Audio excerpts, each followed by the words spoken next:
When you're in that place of everything is falling apart, it's okay to be upset. It's totally normal. But, most times when a door closes, there are other doors. You just have to be willing to see them. Your network is your net worth. Come listen to some of the most successful people I know share invaluable knowledge, stories, and advice in real estate, business, and beyond. This is Weiss Advice. Whether you want to take your business or personal life to the next level, look no further. Welcome back to Weiss Advice. Thank you all for joining us today. It's Yona Weiss, your host, and I'm here with the lovely Stacey Mooney. Thank you so much, Stacey, for joining me. I'm happy to be here. Thank you for having me. I'm flattered. Well, I want to tell you guys a little about Stacey because if you don't know her yet, you probably should.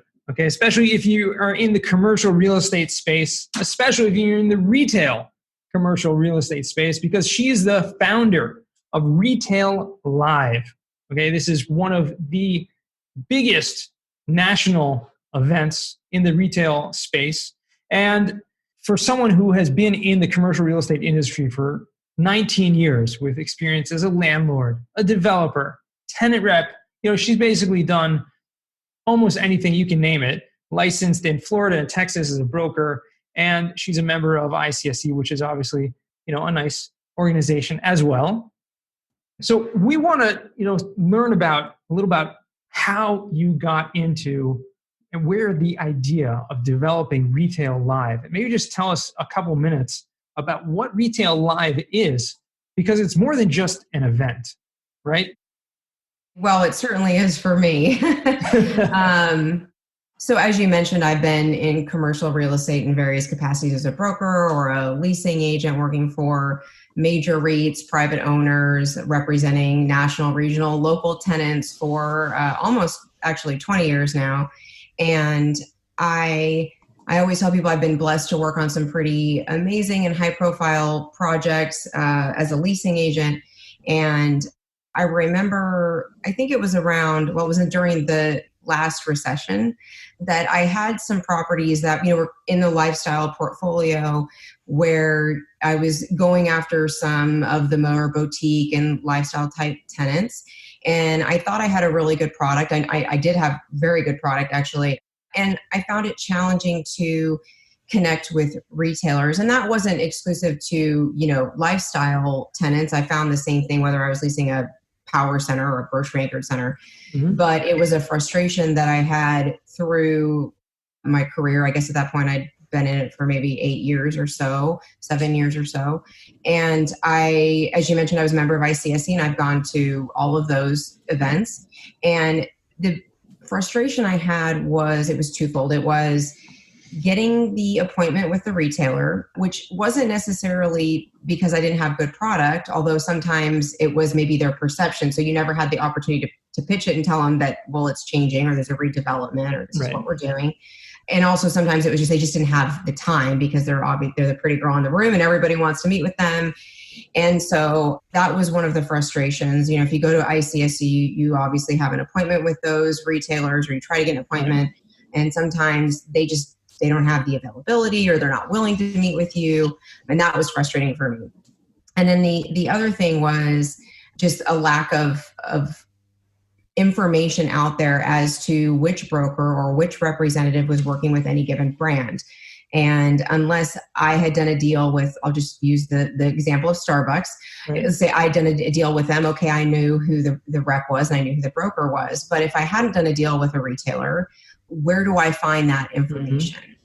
And, sometimes it was you call a buddy, hey, who's running with so-and-so retailer. But a lot of times it just wasn't out there. Right. And then I moved to Austin, Texas in 2011 to run the leasing department for Edge Realty Partners out of Austin. And I found myself in a situation where I didn't know the major players in the market at all. I had moved from Florida and there really wasn't a lot of overlap. The retailers were different.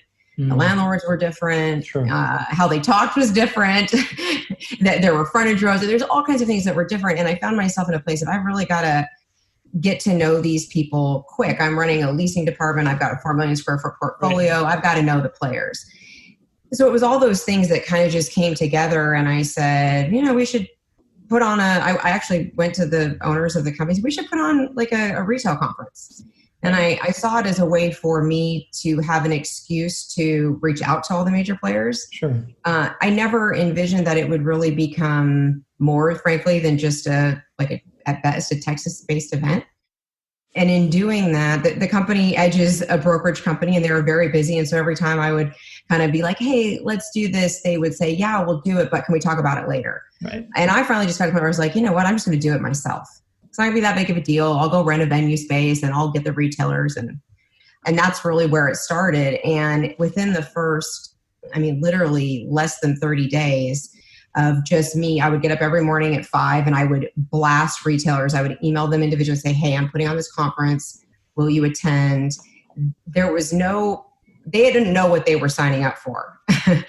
They had no idea. I remember Academy Sports and Michael's Arts and Crafts were the first two retailers to sign up, big tenants. And they said, yeah, we'll be there. And it just gained momentum very quickly. That's and awesome. So I started the promotion of that in like February or March of the first year, and the event was in August. And we had something like, I think 85 retailers the first year. Wow. That's when I was like, maybe this might work other places. And so that's where it started. Amazing. That was the impetus for it. And that was, like I said, in 2000, the first event was actually in August of 2012. 2012. Wow. And so since that's begun, you put on events, and now in multiple locations, Mm-hmm. a couple times a year, and you're bringing in retailers and people and, the agents and people who are in the industry, because like you said, you want to help bring people together and meet the right people. And it's kind of right. I have not yet been fortunate enough to join you. I hope at the next one we'll be able to make it out, but yeah, I told you I'm going to be looking for you. It's funny. I remember, I guess it was around the time that I started in the industry. This is a sidebar, but it is connected. I had a girlfriend. She was looking at buying a franchise for a matchmaking business. It's a major one. We've all seen it at the back of the airline magazines. She wanted me to do it with her because I always loved connecting people. It sounds really cheesy, but I really enjoy that. And this is kind of what Retail Live is. You see my LinkedIn profile. I say I'm a matchmaker, and that's really what it is. And, I think it's really cool to have people come to me and go, oh my gosh, I'd never met so-and-so, and I never knew that deal existed. And I found it at Retail Live. I love that. And I love all the people. And it is fun connecting people. And I do want to add, you had asked, about Retail Live, and I mentioned my frustrations and kind of what it was born from. Right. And what I love about our format is that you don't have to have a meeting time to meet with the retailers. The retailers are all in booths, and it's first come, first serve. And if you want to talk to the Starbucks rep, you jump in line and you wait, and you actually get to have that interaction. And we started that trend, and others are attempting to have components of that at their show. But our entire program is based on that concept. It is retailers flooding the room and deal makers being able to present sites and actually, I was going to say shake hands, Right. shake whatever the version of that may be in the future. But there's something about being able to obviously put a face with a name, and that's why we all go to conferences. So that's something that sets us apart also from our competition, I think. Sure. And I want to touch on that again, because there's, you say a lot of us go to these networking events and we go to conferences, but I think what you've done with this, and I'm very, excited, looking forward to seeing how it works in action. But I think that concept of facilitating, those connections and those relationships to happen in a much more, kind of laid out, formatted way that makes it a win-win and easier for everyone to interact instead of just kind of like wandering and like looking and, I don't have an appointment, trying to get appointments. I know we all are frustrated. Trying to get through the gatekeeper at the desk. Do you have an appointment? No, I don't. Well, he's busy. Yeah. Exactly. And the other thing is, if you go to Retail Live, you, as part of your registration, you get what we call is the trade book. And that trade book is a compilation of all of the participating retailers and sponsors. And the retailers list their site criteria, their brokers, their contact information. So when you leave, even if you don't have a site today, 6 months from now, you're like, oh my gosh, I have a site for so-and-so. You at least have a resource to try and track down their brokers, or the retailer themselves. And I think that, again, that was a frustration I had, and I wanted to try to address that as best as I could. Sure. So let's kind of switch gears for a little bit now, because, creating an event like this and the business of real estate in general has its ups and downs to no end. I mean, we can't imagine what it's like for someone who's in your shoes, who has created, a whole incredible network and incredible business. And then all of a sudden, this whole pandemic, this whole, the government, shuts down everywhere and saying, hey, we can no longer do these conferences. And I know many people are hurting in many different ways through this, but, I can only imagine, and just from what you shared with me in the past, what that's been like a little bit, and the frustration of going through that. But maybe, what was that? I mean, I don't want to get too personal here, but what? Oh, you're fine. How was that? Yeah. So share with us, if you can, like some of those frustrations and what you've done to kind of overcome those challenges that were literally thrown at you. Yeah. Well, I think, gosh, there's so many places I could go with this. I have implemented a lot of changes for the brand. I think it's like any brand out there, you have to evolve, you have to refresh, you can't be stagnant. And frankly, after, I don't know how many years was it, like 7 years or something, I felt like, I didn't want to get to the place where people were saying that. And so I was starting to think about, what does the evolution look like? What can I do to change it? What can I do to keep it fresh? What does the industry need? What do the attendees need? And really that mindset has only been like the last year. And I've really been like focusing on that. And probably most people wouldn't notice, but our branding has been different. We've had more of a presence in social media. We've updated the logo and the website and all those kinds of things. And Orlando, which was to be April 2nd, we were going to implement some changes to the format. And I'm always looking to provide added value to the attendees that goes beyond just the networking. And I don't want to go into all of the other things that we were going to do, but we're going to do some really cool stuff that I think the attendees would have appreciated. And I was very excited about it. And then to have to cancel it really sucked. Yeah, just all of a sudden like that. It was. Yeah, it was I always tell people, I'm like, this is like, talk about bad timing down a conference business. This is it.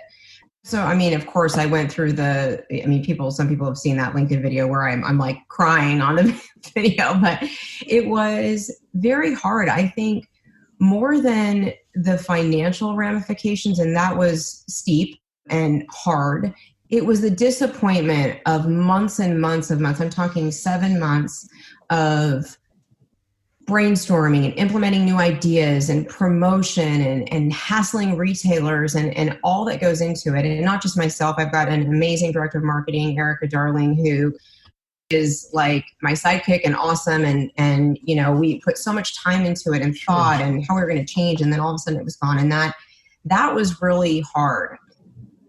And initially it was like, oh, well, we're just canceling Orlando. And that felt like really crappy. And I'm sure everybody remembers, it's like in the beginning of March, we kind of thought it was like maybe going to be a month, or maybe it was going to be 2 months. Right. And then in short order, within days or weeks, it was like, okay, this might be more than a month or two. And what does that mean going forward? And I've shared this with people, but I think like anybody, I went through basically the stages of grief. I was upset. I was angry. I was scared. I was all those things. And then I started thinking like, how do I keep the Retail Live brand alive? How do I make sure people don't forget about Retail Live if this thing goes on for months on end and there isn't a conference? What do I do to change it in this environment? And that, of course, is where the Meet the Retailer series came from. And it was just, I want people to feel like we're still providing value, we're still providing connections, and even more than that, that there are retailers that are expanding and growing. And yes, there's a lot of really, sad news out there, and all the operators that are having to close and all that. And it's terrible and it makes us feel badly, but I wanted there's always a counterpoint, and I wanted to, provide that. And so it was selfish on some levels. Of course, like I said, it was about branding and keeping Retail Live, in the forefront of people's minds when or if we can finally have a live conference. But it was also providing value. Sure. And my mindset has shifted. It started before this, but definitely as a result of this, again, to what can I do to provide value to people? And if I provide value to people, and it doesn't matter if you put, retailers together or a podcast together or a webinar, people aren't getting value, as you well know, they're not going to come back. And so instead of whereas before my mind was about the expense of running a conference, which is, there's a lot of risk involved because you don't know if people are going to show up and you're committing way in advance with these hotel venues. And so that was kind of my focus because it had to be because there was financial risk. Now it's about the mind shift of what can I do to provide value to people that when we come back, they're loyal to us and they want to actually come see what Retail Live is about. Mm-hmm. And that would not have happened had it not been for the shutdown, which it's like I'm getting goosebumps, but that's amazing, Right. And so although I was sad and frustrated and all those things, I actually feel probably the most optimistic I've felt in a while as it relates to Retail Live, because I feel like, we're finding our niche, and it's like anything. We've gone through probably the worst of it, and we've at least for now survived. Nice. So we'll get through it, whatever happens. And like everyone is talking about, it's adapting. And I think you're a great example of doing that, just what you shared. And obviously we don't want to ignore the fact that at the beginning there was a lot of pain, and I remember that video that you were crying. We all felt it because you think at that moment that your whole career, everything you've put in, your blood, sweat, tears for months and months and years is just ripped out from under you. Right. But I think the more important part is like, and I think you shared this once before, is like when a door closes, another door opens. Mm-hmm. And that's such an important lesson for everyone to hear. Yeah. And I think that this sounds so cliche, but the reality is that it sounds so, I feel hokey saying this, and I've been very guilty of this. When you're in that place of just everything is falling apart, and I sat there for a while my own self, so I know. But when you change your mentality and you just start thinking like, okay, I can't fix that. There's nothing I can do about that. What can I do? Mm-hmm. And the moment I made that shift is when, I started feeling better. I mean, I'm not making any money off of it. It's not like I've replaced the loss of income. Maybe someday I will, but again, it's about like shifting your mentality to what can I do right now to make my situation better. And part of it was feeling like I had lost my purpose. When I'm running these events, it's like I finish one and I'm immediately into the next one. And all of a sudden that was gone. It was like, what am I going to do now? Like that was such a huge part of my life. And the webinars gave me a focus. So that's a blessing too, because it's, I'm doing something, and I do not do well sitting idle. So, that was important for me. And I would encourage other people that when, you have loss, it's okay to be upset. It's totally normal. But, most times, to your point, when a door closes, there are other doors. You just have to be willing to see them. Right. You have to be willing to look for them. And I think that we have to listen to the people that are close to us. Because I did have a lot of people say to me, well, what about something? And I would kind of be dismissive of it. And it wasn't until I was ready to hear it, that all of a sudden I was like, maybe that's something. Right. I'm rambling, and I'm sorry. So we're going to edit that out. No, I'm just kidding. Yeah. We've run out of time. You can't ask me any more questions. No, I'm just kidding. But that was great. And I do want to focus on that because that's so important. And so many people have gone through job loss and things, loss in general, things that have happened. And you're right. You can't just sit there and wallow in your grief. You need to actually open your eyes to see what's there and what's available and find alternatives.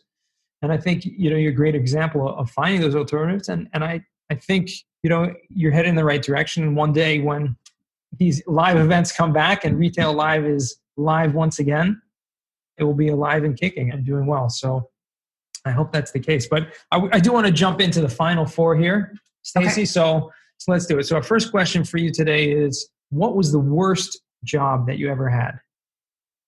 This one's really hard for me because I guess I've been really blessed in my life because I've had really good jobs.